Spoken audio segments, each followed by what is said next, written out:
I'm very pleased to be here and to express solidarity with my German colleagues. I've adopted their branding. Thank you, everyone. I'm David Smith. I'm the Chief Officer of 15Square, which is a UK charity, and it helps men who've been circumcised and have damage either physically or psychologically. In 1994, 19 men met in London to discuss their thoughts on circumcision. Not one of those men had discussed their thoughts with anybody before. They felt ashamed.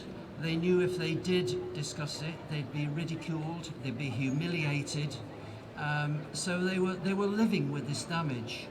And the discussion was very powerful, and the stories were very similar. Several things emerged from that story, and that resulted in the formation of our charity. So it's over 25 years ago now. That was the easy bit.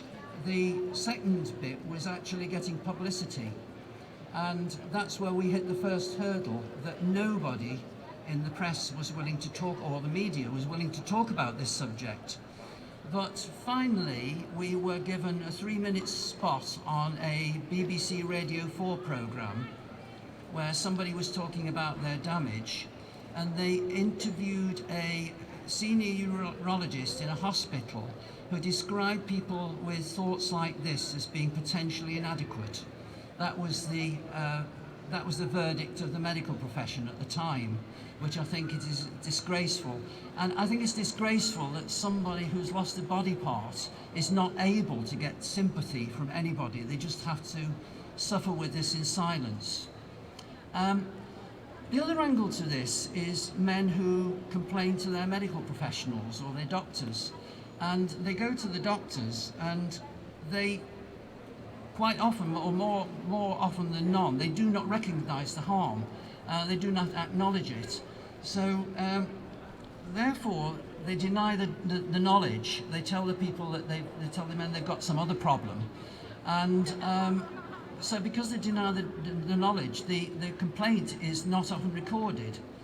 So, because it's not recorded, it dismisses the opportunity for research, so it goes round. So the second person will go and complain.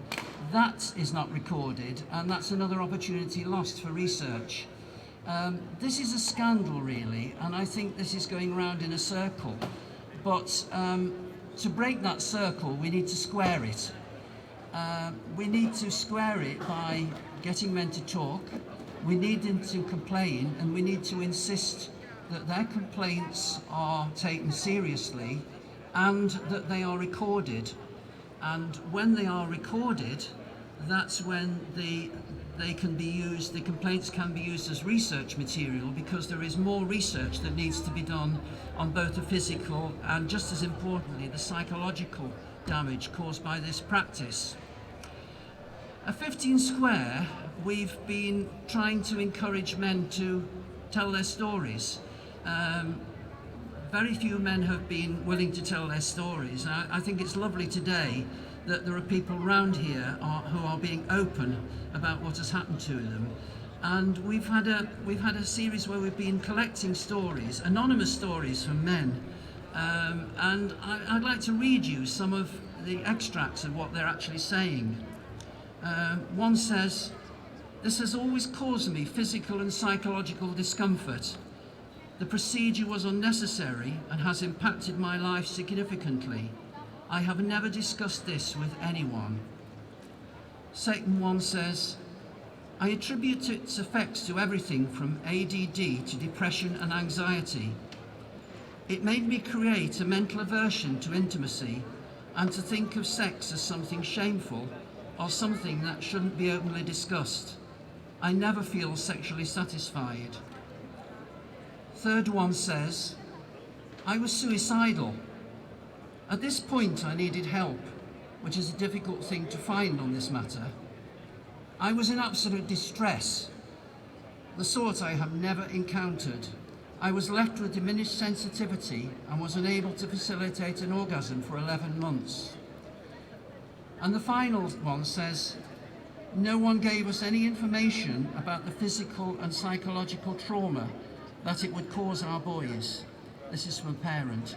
I remember the day of their circumcision like it was yesterday. Deep down, I didn't want to do it, but there was an invisible pressure willing me on. That's just a few examples, and I'm hoping that through events like this and other outreach that it will encourage men to actually go public and tell their stories. Until they do, change will not happen.